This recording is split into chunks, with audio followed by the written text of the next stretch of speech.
안녕하세요. 주식공부입니다. 오늘은 부자쉼터 우리 그 유튜브 채널인데요. 여기에 그 구독자님께서 검단 힐스테이트 분양권 전매 가능한가요? 이런 질문을 하셨어요. 그리고 또 이제 이거는 12일 전에 한 건데요. 12일이면 작년이죠.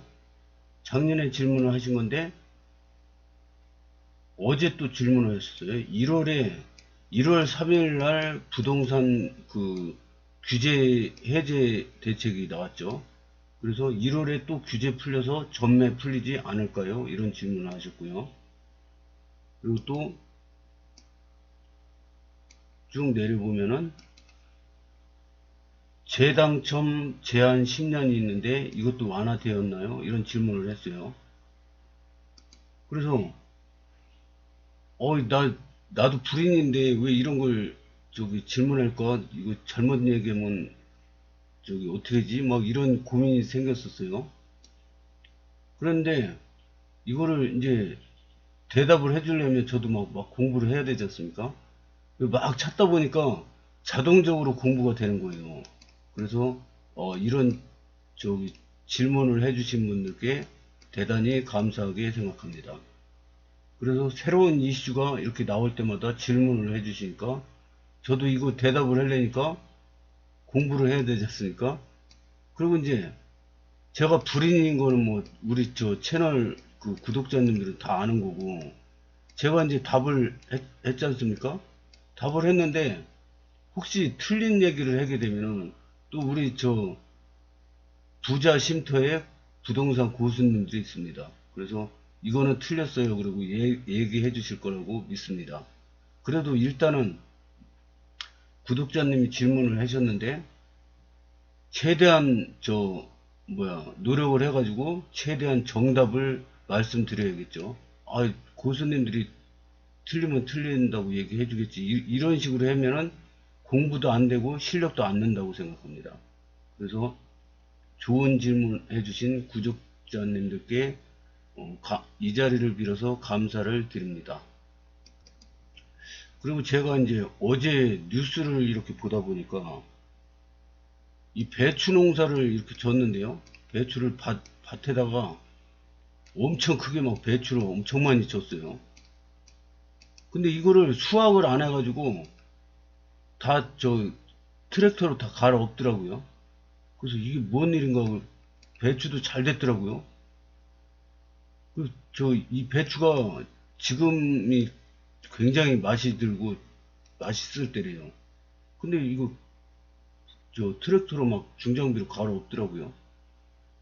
왜 그런가 그랬더니 배추 값이 이제 한 포기당 뭐 2,000원인가 그러면은 수지 타산이 안 맞답니다. 우리가 생각하기엔 배추 한 포기 2,000원이면 적정한 가격 아닌가? 좀 비싼 것 같은데 이렇게 생각할 수 있는데 이거 이제 망에다가 이렇게 포장 작업을 해야 습니까 망에다 한 망에 세 포기를 만약 이렇게 해가지고 묶어서 차에 상차를 합니다. 이제 이렇게 트럭이 오면은 이제 여기다 상차를 해지 않습니까? 이렇게 실는데 한 차 이빠이 실어서 이제 농수산물 도매시장 경매로 가지 않습니까?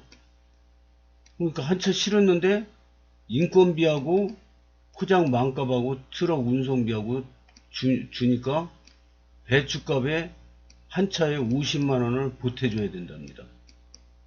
그러니까 농사는 잘 됐는데 수지타산이 안 맞는 거예요.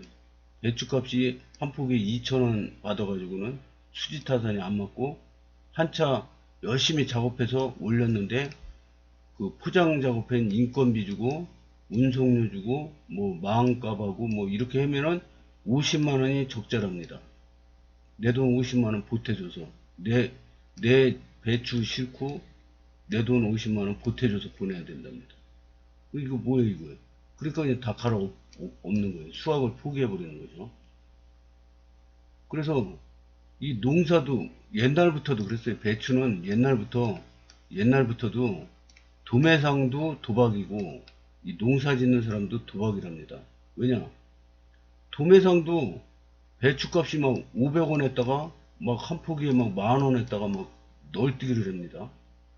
그러니까 올해 배추값이 많이 오를 것 같은데, 그러면 배추 도매상은 밭으로 갑니다. 밭으로 가서 밭대기로 사버려요. 지금 배추 씨 뿌려가지고 새싹 나기 시작했는데 한 포기에 얼마 해가지고 돈을 미리 선불로 줘버립니다. 근데 이게 10,000원 하면은 대박 나는 거지만은 2,000원 하면은 이거 상품성이 떨어져가지고 해봐야 안 되니까 그냥 갈아엎고 선불 준 거 그냥 포기하는 거죠. 그래서 배추 장사는 완전 도박이다 이런 얘기가 있어요. 그거를 가만히 보면서 야, 요즘에는 인생 자체가 도박이구나. 인생 자체가 도박이에요. 주식도 사면은 이게 오를지 내릴지 어떻게 합니까? 이거 도박이잖아요. 저기 부동산도 마찬가지죠. 부동산도 막 뭐 3억에 샀는데 막 20억으로 갔다가 20억을 샀는데 10억으로 떨어졌다. 막 난리 부르스치죠.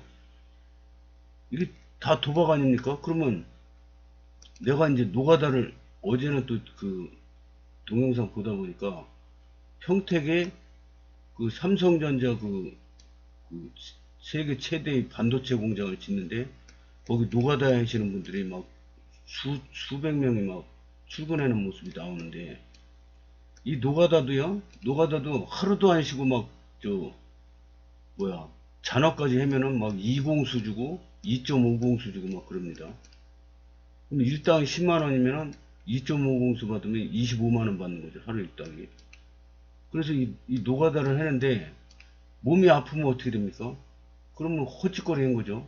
이거 25만원 하루 일당 받으려고 그랬는데 병원비가 더 들어가요. 그래서 노가다도 아무나 하면 안 되고 진짜 건강하고 튼튼한 분이 해야지. 몸 아파서 돈 없다고 여기 조금 더 벌려고 갔다가 몸이 아프면은 병원비 약값이 더 들어갑니다. 어업도 그래요. 어업도 고기 잡으러 바닷가에 위험하지 않습니까? 목숨 걸고 나갔어요. 근데 고기가 안 잡혀요. 그럼 배 그 기름값도 못 버는 거죠. 이것도 다 도박입니다. 도박. 인생 자체가 지금은 도박인 것 같습니다.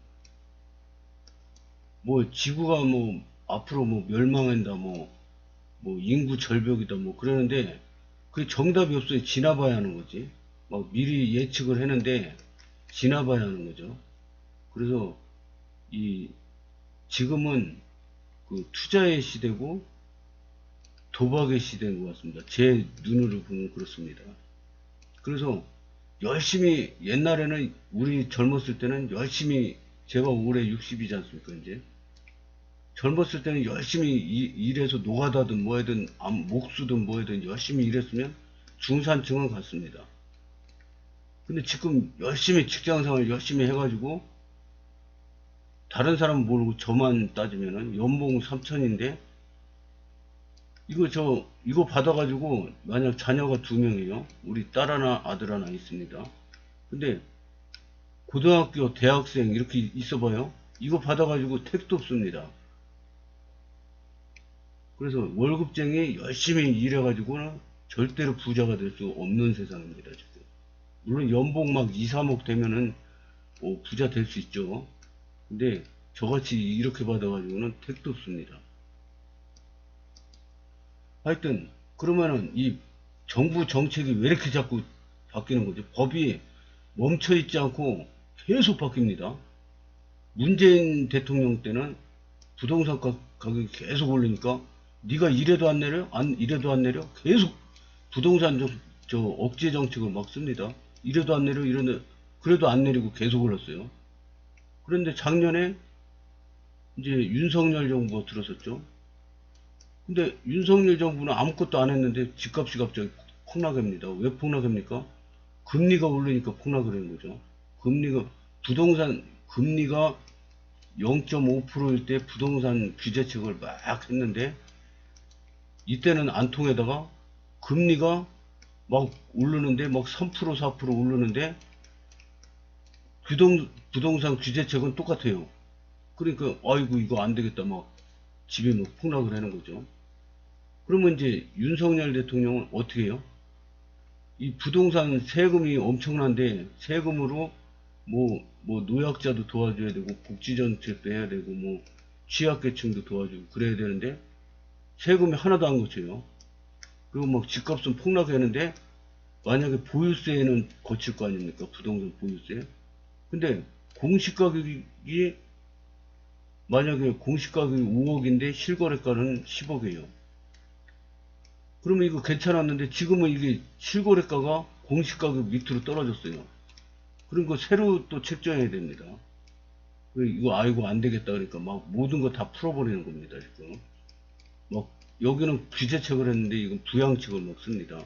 다주택자도 막 사라 막 저 뭐야 무순위 청약 있죠. 무순위 청약이 뭐냐면은 분양을 했는데 청약을 했는데 이게 저 미분양이 나왔어요. 그럼 이 미분양 물량은 그냥 내비두면 건설사들 부도납니다. 빨리 분양을 해서 그 돈 받아서 PF 대출 갚고 나머지는 저 회사 운영 자금으로 써야 되는데 미분양이 이렇게 나버리면은 돈이 안 돌으니까 저 어음 돌아오는 거 못 막으면 부도납니다. 이거. 그러면 이거 안 되니까 이 미분양 물량이 무순위 청약이라고 그럽니다. 무순위 청약. 그러면 무순위 청약을 그 제한이 있는데 무주택자만 청약한다 막 이런 게 있었는데 1주택자도 해라. 나중에는 다주택자도 해라. 막 이렇게 막 풀어주는 거죠. 그러면 다주택자들은 이제 못 샀었는데 살 수 있으니까 돈 여유가 있는 분들은 이제 관심을 갖겠죠. 그래서 이 미분양 물량이 엄청나게 늘어나는데 이거를 줄이려고 지금 규제를 다 푸는 겁니다. 하여튼 한번 보겠습니다. 검단 실스테이트 분양권 전매 가능한가요? 규제지역 해제에 대해서요. 이게 작년이죠. 작년은 저 전매 가능이 5년이었어요. 투기과열지구는 5년이었었는데 조정 대상으로 돼가지고 3년으로 완화됐습니다. 3년 지나야 전매 가능한데요. 1월에 규제 또 풀려서 전매 풀리지 않을까요? 그랬는데 이게 이제 규제가 이제 풀리는데 이게 막 여기저기서 막 떠들어요. 규제 다 풀렸다 막 그러는데 그게 가만히 알고 보니까 규제가 당장 풀린 게 아닙니다. 이게 부동산은 법에서 시작해서 법으로 끝납니다. 근데 이게 분양권 전매 제한 완화는 법으로 풀어야 되는데 23년 3월 주택법 시행령과 23년 2월 주택공급에 관한 규칙이 개정되면은 법이 개정되기 전에 있던 것도 소급 적용해서 해준다 그럽니다. 근데 일단은 법을 고치고 통과가 돼야 됩니다. 국회에 통과가 돼야 되죠. 그래서 시간이 좀 걸릴 걸로 예상이 됩니다. 분양가 상한제 해제 효력도 2023년 올해 1월 5일 0시 이후 입주자 모집 공고 난 거부터는 되는데 그 이전 거는 소급 적용을 받으려면은 법이 통과돼야 됩니다. 그래서 새로 분양하는 거는 입주자 모집 공고 1월 5일 이후 나온 거는 다 적용이 되는데요. 그 이전 거는 이제 법이 통과되는 거 보고 알아봐야겠죠. 무조건 되는 게 아닙니다. 재당첨 제한 10년도 완화되었나요?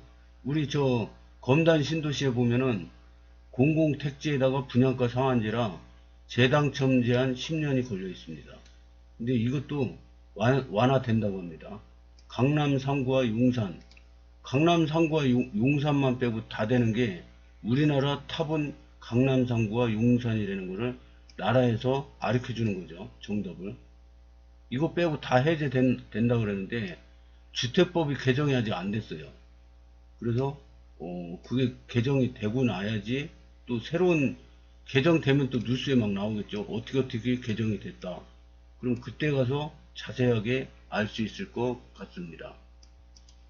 그리고 제가 살아가면서 보니까 일할 때는 눈이 희끄무리에다가 고스톱 친다 그러면 눈이 반짝반짝 빛나는 사람이 있어요.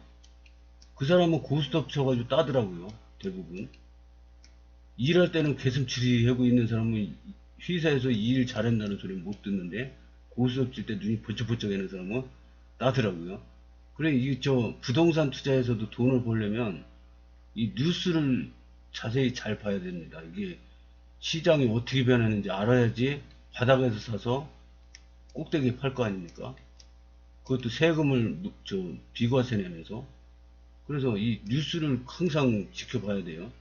뭐 뉴스에 난리 났습니다. 지금 실거주 의무 폐지, 전매 제한 기간 완화, 분양시장 살아날까, 둔천주공 분위기 달라졌다, 전매 제한 8년에서 1년, 실거주 의무도 사라졌다, 뭐 이런 게 나와요. 그럼 이거에 대해서 자세히 알아봐야 될 거 아닙니까? 그래서 뉴스에서 이렇게 정리를 해보려고 그랬는데, 부동산 카페에 들어가니까 부동산 고수님들이 많아요. 그래서 이렇게 고수님들이 정리를 이렇게 깔끔하게 해주신 게 있어서 소개를 시켜드립니다. 23년 1월 3일 부동산 대책 시장 정상화 방안 요점 정리. 그래서 규제지역 서울 강남 3구 용산 빼고 다 해제됐죠 지금. 규제지역 해제하는 23년 1월 5일 0시부터 효력 발생. 주거정책 심의위원회 심의 완료. 근데 이거는 입주자 모집 승인 신청권부터 적용이 된답니다. 그리고 전매 제한 완화는 뭐 되게 복잡해요. 투기과열지구는 5년, 조정대상지역은 3년, 또 뭐 공공택지, 민간택지 다르고 뭐 광역시 다르고 뭐 막 분양가 상한제 적용지역 다르고 민간택지 다르고 막 그러거든요. 이거 싹 때려치고 개선안은 딱 간단하게 됐습니다.